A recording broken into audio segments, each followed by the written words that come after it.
முக்காடு என்கிற அடையாளம். அது எதை காட்டுகிறது? அதிகாரத்தை காட்டுகிறது. அதிகாரம் என்றால் என்ன? எதன் மீது அதிகாரம்? எதற்காக அதிகாரம்? எதன் மீது ஆளுமை? ஆளுமை என்று பார்க்கும்போது தீமோத்தேயுவுக்கு எழுதிய முதலாவது நிருபம் 5ஆம் அதிகாரம் 14ஆம் வசனம்.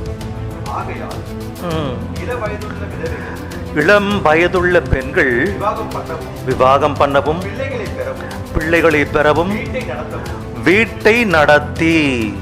இப்போ இன்னொரு வாட்டி தெலுங்குல படிக்கலாமா?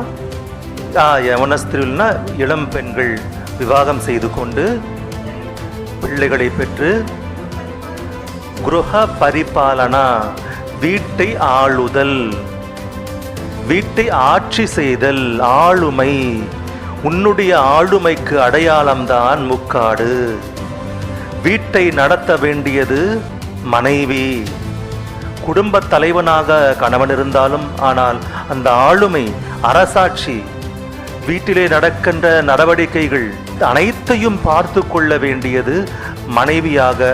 அவளுடைய ஆளுமை, அவளுக்கு தேவன் கொடுத்த அதிகாரம், பொறுப்பு, அந்த பொறுப்புக்கு அடையாளம்தான் முக்காடு.